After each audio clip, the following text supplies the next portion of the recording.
देखिएगा, भिन्न भिन्न माध्यम में ध्वनि की चाल क्या होती है ये अपन जान चुके थे। अपन ने ये स्पष्ट कर लिया था कि ठोसों में ध्वनि की चाल सर्वाधिक होती है, उससे कम द्रव में होती है और सबसे कम क्या होती है, गैसों में होती है।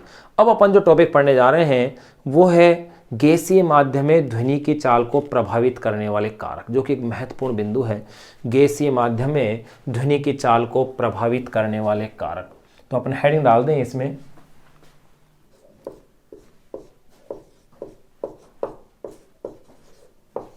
गैसीय माध्यम में ध्वनि की चाल को प्रभावित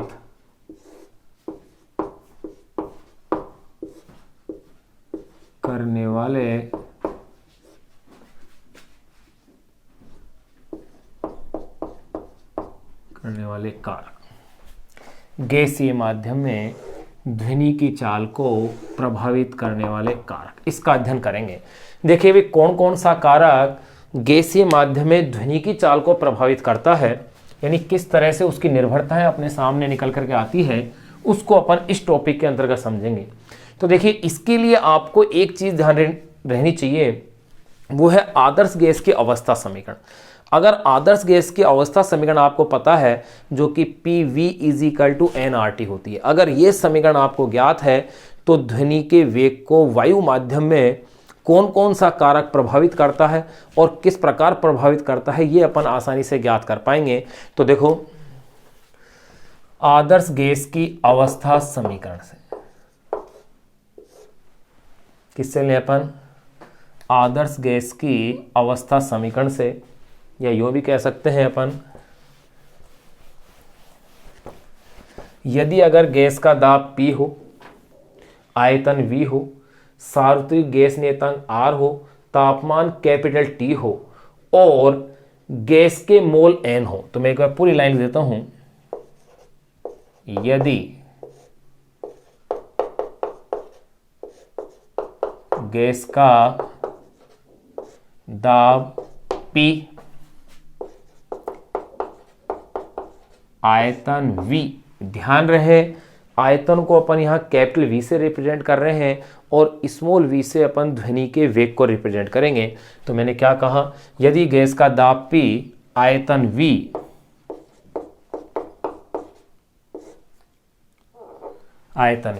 फिर मैं कह दूं गैस के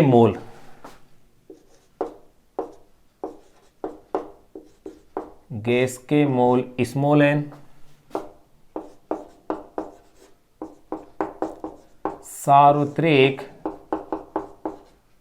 गैस नियतांक universal gas constant capital R, वे परम ताप कैपिटल T हो। तो क्या कहा मैंने, यदि गैस का दाब P, आयतन V, गैस के मोल N, सार्वत्रिक गैस नियतांक कैपिटल R, वे परम ताप कैपिटल T हो, तो आदर्श गैस समीकरण से, आदर्श गैस समीकरण क्या है, PV = nRT, ये आपको याद रहनी चाहिए। इस समीकरण से सभी गैस के नियम अपने पास आ जाते हैं, यानी गैस के नियम इसमें समाहित हैं, क्यों कह सकते हैं, गैस के नियमों के मिलने से ही ये नियम बन गया, ये समीकरण बन गई है। अब देखो, PV = nRT, बस यहां पर ये ध्यान रखना है कि P क्या है, दाब है, V क्या है, आयतन है, कैपिटल V है भाई, ये स्मॉल v से तो अपन वेग को ले रहे हैं, N क्या है, गैस के मोल है, R है सार्वत्रिक गैस नियतांक यूनिवर्सल गैस कांस्टेंट, और T यहां पर क्या है, उसके लिए परम ताप, जो कि केल्विन के रूप में अपन लेते हैं। अब देखिएगा, अगर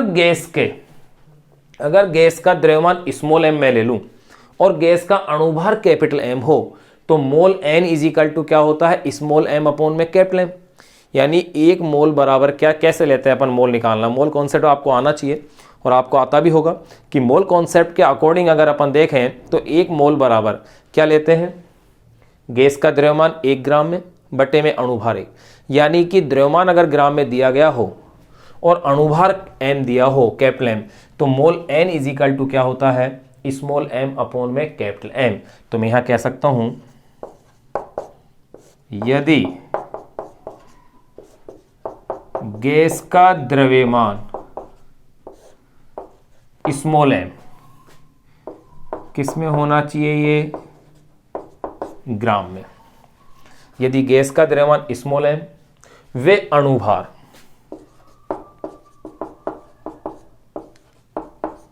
अणुभार कैपिटल M हो तो आप भली भांति जानते हैं कि mole small n is equal to small m upon में कैपिटल M होता है। यदि गैस का द्रव्यमान स्मॉल m और अणुभार कैपिटल M हो तो small n is equal to small m upon में कैपिटल M होता है। इसलिए देखो समीकरण कैसा रूप आएगी, P V is equal to small n के स्थान पर स्मॉल m अपॉन में कैपिटल M। m को लिखते वक्त सावधानी बरतनी है कि ये वाला m तो कैसा है, स्मॉल m है, और ये m कैसा है, कैपिटल M है, और ये r और ये t। बिल्कुल इस स्टेप में मैं लिख सकता हूं।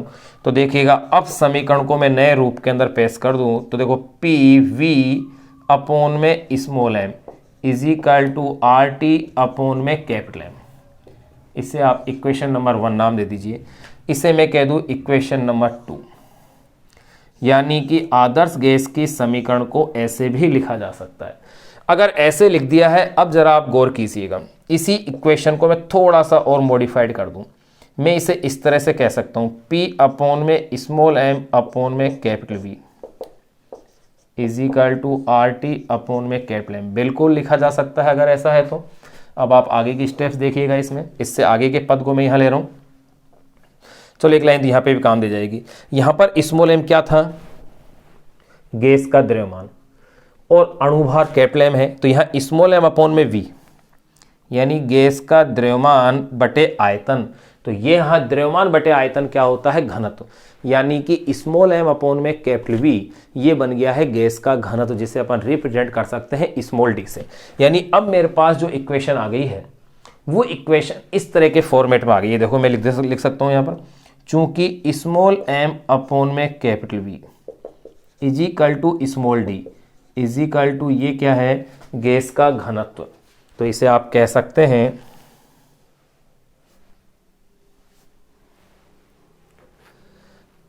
स्मॉल d बन गया है गैस घनत्व,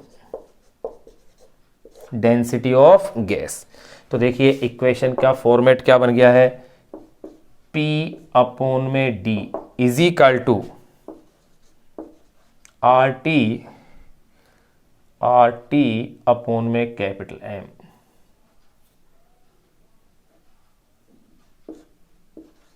आर टी अपॉन में कैपिटल M, इक्वेशन नंबर 3 में इसे कह दूं।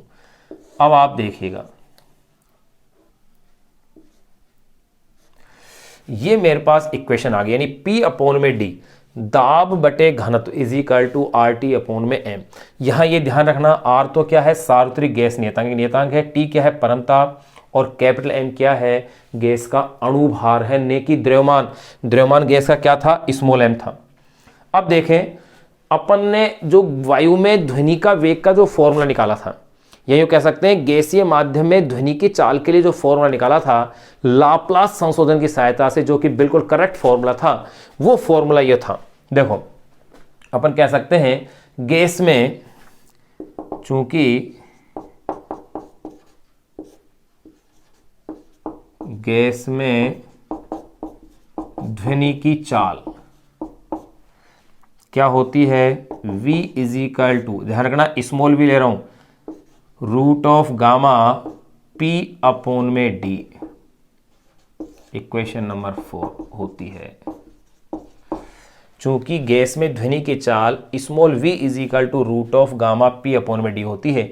गामा के बारे में अपन जान ही चुके हैं भली भांति कि गामा इज इक्वल टू क्या होता है, Cp अपॉन में Cv, यानी इसे कहा था आपने स्थिर दाब पर विशिष्ट ऊष्मा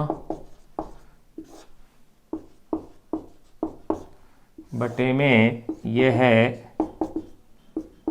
स्थिर आयतन पर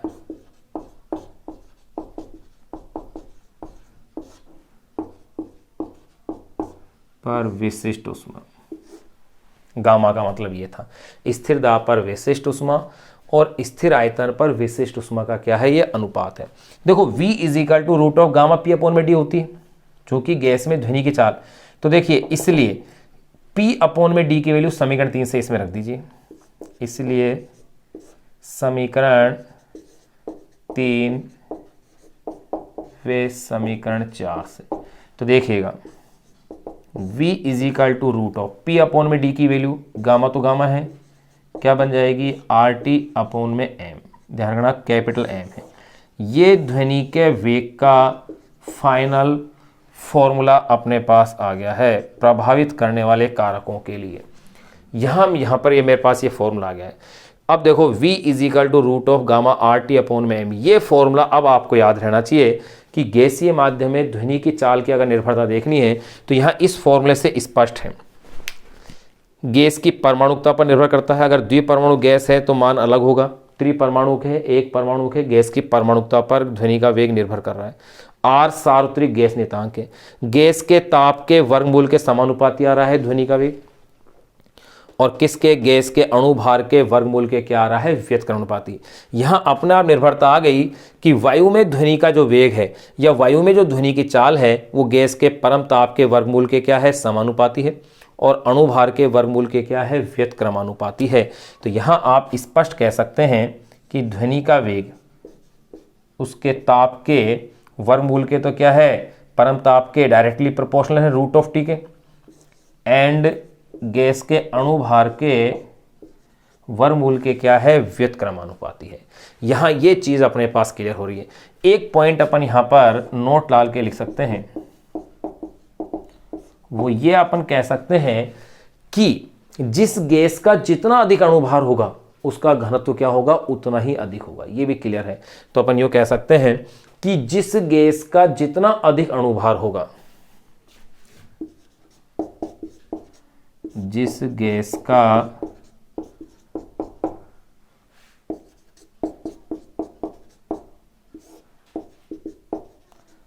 जितना अधिक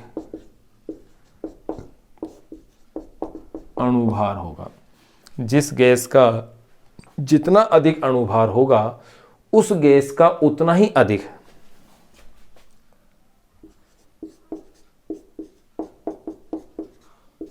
उस गैस का उतना ही अधिक घनत्व होगा। जिस गैस का जितना अधिक अणुभार होगा उस गैस का उतना ही अधिक क्या होगा, घनत्व होगा। तो यहाँ अपन ने गैसीय माध्यम में ध्वनि की चाल को प्रभावित करने वाले कारक अपन ने समझ लिए हैं। आप एक बार इसका स्क्रीनशॉट ले लें, इसको एज इट ऐसे कैसे नोट कर लें। आपको मोस्टली इसके अंदर ये फॉर्मूला याद रखना है, ये आपको याद रहना चाहिए। आया कैसे मैंने निकाल के आपको बता दिया है, बड़ा ही सिंपल मेथड था। ये फॉर्मूला आपको याद रखना है। अब इन निर्भरताओं में किस तरह से चेंज आता है, यानी ताप के अकॉर्डिंग कैसे चेंज आएगा, आर्द्रता पर ध्वनि की चाल कैसे निर्भर करेगी। इसके अलावा अगर अपन आर्द्रता के साथ साथ गैसों की अलग अलग प्रकृति पर देखें किस तरह से निर्भर करेगी, किस तरह के इनके आंकिक प्रश्न बनेंगे, इन सारे टॉपिक को अपन नेक्स्ट जो लेक्चर है उसके अंदर अपन डिस्कस करेंगे। एक बार आप इसका स्क्रीनशॉट लेके इसे आप एज इट ऐसे कैसे नोट कीजिए।